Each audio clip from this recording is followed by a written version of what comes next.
अस्सलामु अलैकुम वरहमतुल्लाहि वबरकातुहू। मोहतरम भाइयों, बुजुर्गों, दोस्तों, ये हमारा मलेशिया के सफ़रनामे का आखिरी हिस्सा है। अब मोहतरम बुजुर्गों, जैसा कि कल मैंने बताया था कि अल्हम्दुलिल्लाह फिर मैं खैर व आफियत से, इत्मीनान से वापस अपने मकान पर पहुंच गया। लेकिन आने के बाद जो तासुरात मैं वहां से लेकर आया कि वो क्या चेंजेस है जो आज हमारे कम्युनिटी में, हमारे मुआशरे में होना ज़रूरी है, जिसकी वजह से हम लोग भी दीन और दुनिया दोनों की तरक्की कर सके। चंद चीज़ें जो मेरे समझ में आई। पहली चीज़ तो मैंने देखा इंसानियत। जो इंसानियत वहाँ लोगों में नज़र आई, अगर वो हमारे अंदर आ जावे तो ना कभी माँ बेटी के दरमियान झगड़ा होगा, ना कभी बाप बेटे के दरमियान झगड़ा होगा, ना कभी सास बहू के दरमियान झगड़ा होगा, ना कभी ननद और भावच के दरमियान झगड़ा होगा, ना कभी भाई भाई में झगड़ा होगा, ना पड़ोसी पड़ोसी में झगड़ा होगा।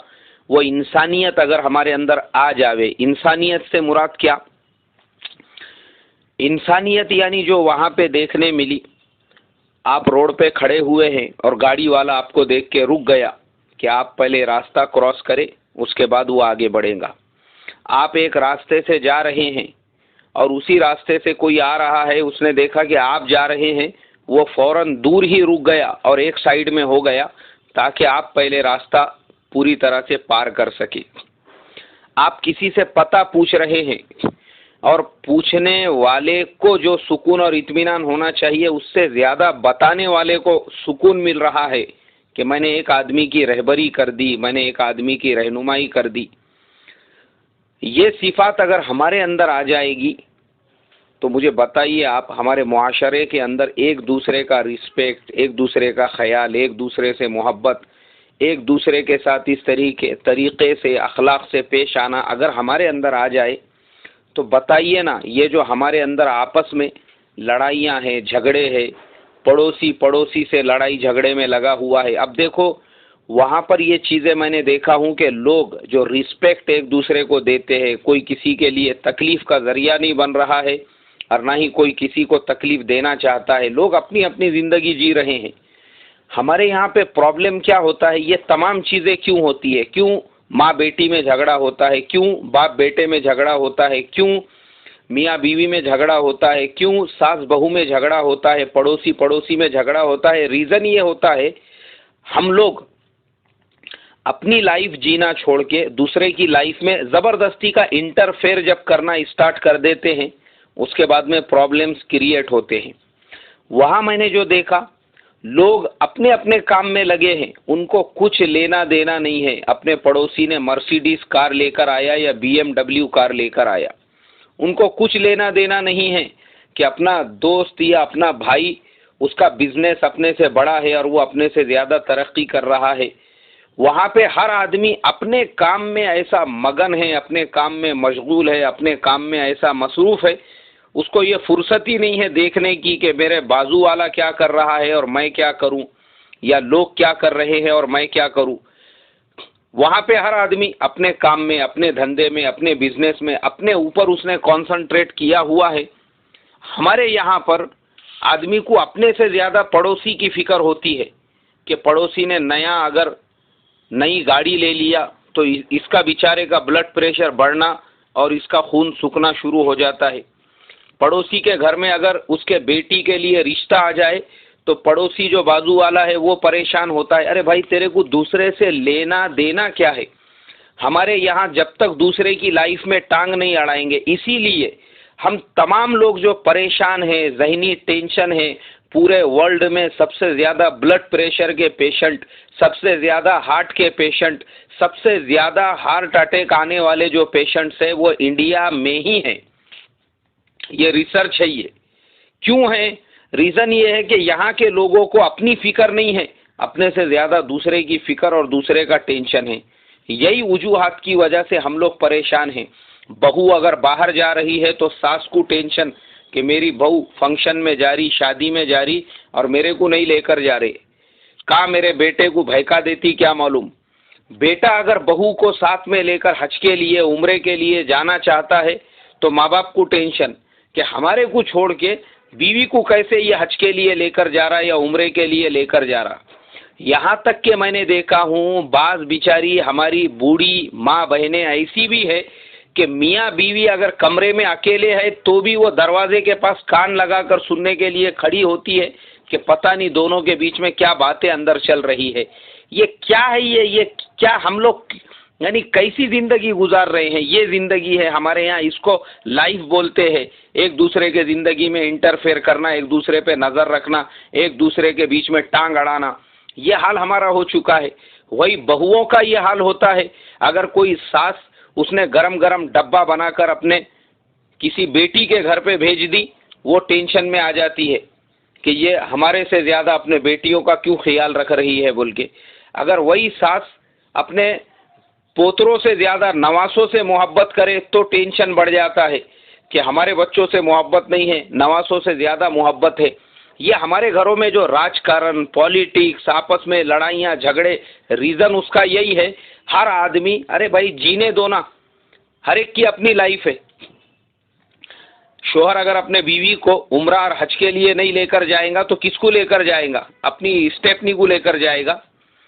शोहर अगर अपने बीवी से अपने कमरे में पर्सनल प्राइवेट में बातें नहीं करेगा तो फिर किससे बातें करेगा? क्या स्टेपनी को लेकर जाएगा गार्डन में घुमाने के लिए लंच डिनर के ऊपर? बीवी से ही बात करेगा ना। शोहर अगर अपने बीवी के साथ में अपने ताल्लुकात, अपने जितने भी मुआमलात है वो शेयर नहीं करेगा तो किसके साथ करेगा? तो खाला आप काई को टेंशन में आ रहे, काई को कान लगा लगा के सुन रहे दरवाजों के बाहर खड़े रह के? गलत बात है ये। ऐसे ही वो जो बेचारी बूढ़ी बड़ी औरत है, अरे वो अपने नवासों से मोहब्बत नहीं करेंगी तो किससे? नेचुरल चीज़ है वो कि इंसान को अपने बेटी की औलाद से, बेटों की औलाद की बनिस्बत ज़्यादा मोहब्बत होती है। और प्यारे नबी सल्लल्लाहु अलैहि वसल्लम की सुन्नतों में हमको ये मिलता है कि हज़रत इमाम हसन और इमाम हुसैन रज़ी अल्लाह अन्हुमा आपके दोनों कांधों पे हुआ करते थे। तो ये तमाम नेचुरल चीज़ें हम क्यों नहीं समझते? अरे भाई उनकी भी औलाद है। अगर बेटी माँ के घर पे आ रही है, 4 दिन 8 दिन रहेंगी तो माँ के घर पे नहीं रहेंगी तो तेरे बाप के घर पे जाके रहेंगी। अरे उसके माँ का घर है, वो अपनी माँ के घर पे आ रही है तो ज़बरदस्ती की जो भावजें हैं वो टेंशन में आ रही है। अरे तुमको टेंशन में आने की ज़रूरत ही नहीं है। तुम्हारे अंदर इतनी अंडरस्टैंडिंग होना चाहिए कि नहीं उसकी माँ का घर है, वो अपने माँ के घर पे, हमको लेना देना क्या है उससे। हमारे यहाँ पे इंडिया में ये जो चीज़ें हैं, सास ससुरे वो दामादों पे वॉच रखते हैं कि दामाद कितना कमा रहे हैं, माँ बाप पे कितना खर्चा कर रहे हैं, बहनों पे कितना खर्चा कर रहे हैं, अपने बेटी पे। और वो टेंशन में कभी बाबाओं के चक्कर, कभी तावीज़ वालों के चक्कर, काय के वास्ते? बोले दामाद ने सिर्फ हमारे बेटी के कंट्रोल में रहना, अपने बहनों से, अपने भाइयों से, अपने माँ बाप से दूर हो जाना, ये टेंशन हमारे यहाँ पे। अरे उसको उसकी लाइफ जीने दो। तुम्हारी बेटी उसके निकाह में जाके अभी जुम्मा 8 दिन हुए, लेकिन वो बहन भाई जिनके साथ में वो रह रहा है वो तो पैदाइशी उसके साथ में गिफ्ट के अंदर आए हुए हैं, पूरा बचपन उनके साथ में गुजरा, अब पूरी जवानी उनके साथ में गुजरी, तो वो अपने बहन भाइयों के हुकूक नहीं अदा करेगा तो किसके हुकूक अदा करेगा? हमारे इंडिया में जो प्रॉब्लम्स क्रिएट होते हैं वो इंटरफेयर करने की वजह से, ज़बरदस्ती टेंशन। इसीलिए हमारे यहाँ पे मोहल्ले में किसी ने नई गाड़ी लेकर आ गया तो देखा नहीं जाता, लोग उसके ऊपर कुछ हासिदीन और जलने वाले तो ऐसे भी होते हैं, वो सीट के ऊपर ब्लेड से चरपटा मार देते हैं। कुछ हासिदीन ऐसे होते हैं, कुछ ना कुछ काड़ियाँ करते रहते हैं, बेचारे पड़ोसी परेशान हो जाते हैं, खून के आंसू बहाते हैं कि पता नहीं हम ये मोहल्ले में कहाँ से और क्यों किस लिए रहने के लिए आ गए। ऐसे लोगों के दरमियान में हमारे यहाँ पे ये मुआमलात, और वहाँ पे किसी को कुछ लेना ही नहीं है। भाई तू मर्सिडीज नहीं, तू पूरा क्या पूरा रेल का डब्बा खरीद, हमको क्या करना है। ये चीज़ आज हमारे अंदर भी आने की ज़रूरत है। हर आदमी अगर ये सोचे भाई उसकी लाइफ है, अपने को करने का क्या उससे, ज़बरदस्ती टेंशन लेके हमारे यहाँ पे दूसरों के टेंशन में लोग अपना खून सुखा के, अपना ब्लड प्रेशर बढ़ा के परेशान हैं। दूसरी चीज़ जो देखा मैंने वहाँ पर कि हर आदमी काम धंधे में लगा हुआ है, बेरोजगारी रिका में। अपने यहाँ जैसे चबूतरे, वहां मैंने एक भी चबूतरा नहीं देखा जिसके ऊपर 4-5 टुकार बैठे हुए होंगे। वहां पे मैंने एक भी वट्टा नहीं देखा। वहां पे मैंने कहीं पर भी ऐसे 4-6 लोगों को जमा नहीं देखा जो 4-5 लोग चर्चा कर रहे हो, यहाँ ऐसा हो गया, वहाँ वैसा हो गया, अगले इलेक्शन में ऐसा होने वाला है, पिछले इलेक्शन में वैसा हो गया। फुर्सत ही नहीं है लोगों के पास, इतना काम है, इतना धंधा है लोगों के पास में। यहाँ तक कि मैंने बाज लोगों के बारे में सुना जो हिंदुस्तान वगैरह से वहाँ पे जाते हैं, बोले ये 2-2 और 3-3 शिफ्टों के अंदर काम करते हैं। और हमारे यहाँ बेरोजगारी का ये आलम है, हमारे नौजवान काम करना नहीं चाहते और माँ बाप उनसे काम कराना नहीं चाहते। इसीलिए नौजवान पड़े हुए हैं बिस्तरों के ऊपर, दिन में 12 बजे तक, 2 बजे तक, इधर जोहर की अजान हो रही है और उधर जनाब का दिन निकल रहा है। ये हाल है हमारे यहाँ पे। वही बेकारी की वजह से, वही रिकामेपन की वजह से आपको देखेंगा हमारे गली मोहल्ले वो आवारगी के अड्डे बने हुए हैं। लोगों की बहन बेटियों का बाहर निकलना मुश्किल हो चुका है, ये आवारा लड़कों की वजह से। ये चबूतरों पे वट्टों पे बैठे हुए पूरे मोहल्ले के ऊपर वॉच रखेंगे, नजर रखेंगे, फलाने की बेटी कहाँ जाती है, फलाना कौन से कंपनी में काम करता है, फुलाना क्या करता है, सबके ऊपर वॉच। और फिर उसके ऊपर बाज़ाब्ता चर्चा होंगी। अरे बोले तेरे को मालूम है, देख देख बोले वो चीचा की जो बेटी निकल रही ना, देख अब वो कहाँ जाती मालूम है तेरे को। अरे ऐसा, अब उसके बारे में गलत फहमियाँ, गलत बातें, बोहतान। हालांकि हमारे शरीयत के अंदर किसी की बहन बेटी पर बोहतान लगाना इतना बड़ा गुनाह अजीम है। अल्लाह के प्यारे नबी सल्लल्लाहु अलैहि वसल्लम ने उसके बारे में जो वईद फरमाई है वो मैं नहीं बता सकता, क्योंकि बहुत सी मस्तूरात भी हमारा बयान सुनती है। उसके बाद बेकार बैठे हुए हैं, अब काम नहीं है, धंधा नहीं है, तो बहुत से चोर बन रहे हैं, बहुत से डाकू बन रहे हैं, बहुत सारे ज़बरदस्ती के दादा और भाई। आजकल हमारे मुसलमान महल्लों में भाई और दादा तो इतने हो चुके हैं, जैसे वो बारिश के मौसम में सिद्दोड़ होते हैं ना, काले लाल कलर के जो कीड़े होते हैं, वैसे सिद्दोड़ों के जैसा हाल हो चुका है। ऐसा फतरा उठाए, उसके नीचे से आपको 2-4 भाई और 2-4 दादा मिलेंगे। इसी वजह से गैर हमारे महल्ले, हमारे बस्तियों में मकान लेके रहना नहीं चाहते। वजह ये है, नहीं बोले भाई ये सब भाई लोग और दादा लोगों के एरिए है। अब बैठे हुए हैं अपना काम छोड़ के, धंधा छोड़ के, रिकामा लोगों को परेशान करते हुए। अब कोई वहाँ से रास्ते से गुजर रहा है, उसका इनको टेंशन। कोई अगर नई गाड़ी लेके गुजर रहा है, उसका इनको टेंशन। ये हाल बेरोजगारी की वजह से हमारे यहाँ पे हो चुका है। माँ बाप की जिम्मेदारी है, भले ही कांदे बटाटे का गाड़ा हो या रिक्शा हो, वो अपने बच्चों को काम से, धंधे से, कारोबार से लगाए या उनको पढ़ाए। गवर्नमेंट ने ऐसी ऐसी ऑफर, ऐसी ऐसी स्कीमें हमारे यहाँ पे रखी है कि बच्चे 10वीं का इम्तिहान, 12वीं का इम्तिहान, ग्रेजुएशन एकदम सस्ता। पूरी दुनिया में सबसे सस्ता अगर एजुकेशन कहीं है वो इंडिया के अंदर है, मगर हम हासिल करना नहीं चाहते।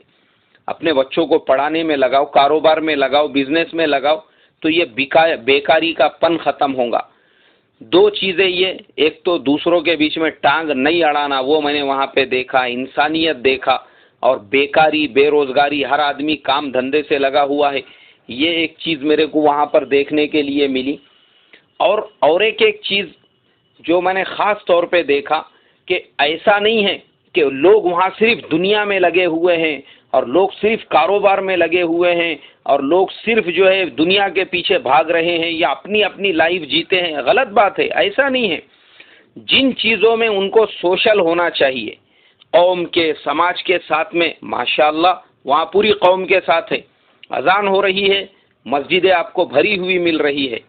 मस्जिद जहाँ पे नहीं है, जमात खाने हैं, मॉल के अंदर, एयरपोर्ट के ऊपर, स्टेशन के ऊपर, वो जमात खानों में ऐसे ऐसे नौजवान माशाल्लाह 18 साल 20 साल भरे हुए हैं। उसके अंदर आपको नमाज वेट करना पड़ रहा है पीछे खड़े रह के कि कोई जगह खाली हो, उसके बाद में मैं नमाज पढ़ूंगा। माशाल्लाह ऐसा नहीं है कि खाली दुनिया में लगे हुए हैं, दीन भी उनके साथ है। लेकिन दीन भी ऐसा दीन, किसी को कुछ लेना देना नहीं है। बाजू वाला बगैर टोपी के नमाज पढ़ रहा है या टोपी के, अपने को करने का क्या, अपने को अपना अपना देखने का है। अपने यहाँ के मुफ्तियों के जैसा नहीं, जो खुद नमाज पढ़ने के लिए जाते और आने के बाद 50 लोगों की गीबतें करते। इसने यहाँ हाथ बांधा था, उसने बगैर टोपी के नमाज पढ़ा, उसने, अरे तू करने का क्या, तू क्या ठेकेदार है क्या? तू तेरा देखना, तेरे अमाल देख। हमारे यहाँ ये प्रॉब्लम की वजह से मस्जिद में भी जाएंगे, वहाँ भी अपनी गंदगी, वहाँ भी अपनी बुराई तलाश करने से बाज नहीं रहेंगे।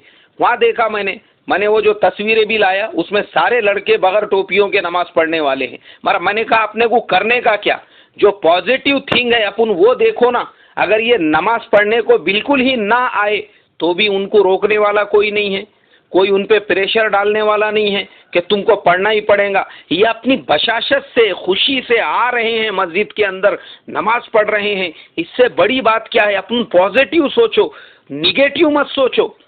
तो मैंने वैसा ही सोचा और उसके बाद मैंने उनकी तस्वीरें वगैरह वहाँ पे लिया। तो लोग नमाजों में ऐसे लगे हुए हैं। और फिर मैंने जब वहाँ के और साथियों से मैंने बात किया तो पता ये चला कि माशाअल्लाह वहाँ के लोग दीन से ऐसे जुड़े हुए हैं। वहाँ का जो मरकज़ का इज्तिमा वगैरह भी होता है, मैं वहाँ भी गया था। तो वहाँ एक साथी ने मुझे बताया कि बोले तकरीबन यहाँ पे सिर्फ बयान सुनने के लिए 4,500 से 5,000 लोग हर हफ्ते पहुँचते हैं। हर हफ्ते मुझे बताओ, पूरे हिंदुस्तान के अंदर करोड़ों की तादाद में मुसलमान हैं। हमारे यहाँ पे पूरे हिंदुस्तान का है कोई मरकज़ ऐसा जहाँ पे 4,500 से 5,000 लोग हर हफ्ते पाबंदी के साथ पहुँचते हो? और फिर वो जो मेरे दोस्त थे, उन्होंने मुझे बताए कि बोले इसमें से क़ियाम और ताम के साथ जो यहाँ पे रात में आराम करते हैं वो 2,500 से 3,000 लोग होते हैं।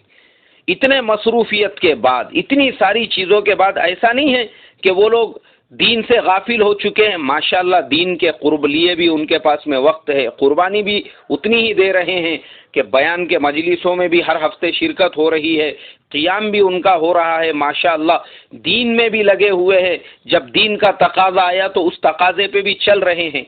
तो ये इसको बोलते ज़िंदगी में बैलेंस का होना। और जब ज़िंदगियों में ऐसा बैलेंस आ जाता है ना तो वो ज़िंदगियाँ तरक्की करती है। इसीलिए मैंने एक चीज़ वहाँ पे जो महसूस किया, वहाँ पे दादा, बेटा, पोतरा तीनों एक साथ में खड़े हुए हैं, लेकिन आप बता ही नहीं सकते कि बाप कौन सा है और दादा कौन सा है। क्यों? चेहरों के ऊपर ऐसी तरावट, ऐसी रौनक, ऐसी नूरानियत। 70 साल का बूढ़ा भी अगर है तो लगता है कि यार ये 30-35 साल का है। बाप कौन सा, दादा कौन सा, वो समझना मुश्किल। चेहरों पे इतनी रौनक, इतना नूर, ऐसे बेहतरीन खूबसूरत चेहरे, और ऐसा माशाल्लाह अल्लाह तबारक व ताला ने दिल, कीना, कपट, हसद, जलन से जब पाक है तो चेहरों पे उसके तासुरात आपको नजर आ रहे हैं। हमारे यहाँ के जैसा नहीं है। 35 साल के हुए नहीं तो आधी आधी दाढ़ियाँ आजकल सफ़ेद हो रही है। 40 के हुए नहीं तो ऐसा लग रहा कहाँ 70 के हो गए बोल के, क्या मालूम। रीज़न सिर्फ ये अंदर क्या भरा हुआ है वो चेहरों से जाहिर होता है। इसके लिए मोहतरम बुजुर्गों, कुलूब को साफ रखो, पाक रखो, और दूसरों के इसमें टांग अड़ाने से बेहतर है हम अपने बारे में सोचें, अपने अमाल के, अपनी आखिरत के, और दूसरों को फ़ायदा पहुंचाने के बारे में सोचें। तो देखो हमारे भी चेहरों पे वैसी तरावट और रौनक आएगी इंशाअल्लाह। और अल्लाह तबारक व ताला ने चाहा तो अल्लाह तबारक व ताला दीन दुनिया दोनों से हमको भी सरफराज फरमाएंगा। बस यही अल्लाह से दुआ करता हूँ कि ये तमाम बातें जो मैंने बताई है, तमाम सिफात वगैरह वहाँ की, अल्लाह मेरे अंदर भी पैदा फरमाए और तमाम सुनने वालों के अंदर भी पैदा फरमाए, और हम तमाम लोगों को भी अल्लाह तबारक व ताला इस तरीक़े कार को इख्तियार करने वाला बनाए, ताकि हमारी ज़िंदगियाँ भी अमन का, चैन का, प्यार का, मोहब्बत का गहवारा बने, और अल्लाह तबारक व ताला हमको भी दोनों जहां में सरफराज फरमाए। अस्सलामु अलैकुम व रहमतुल्लाहि व बरकातुहू।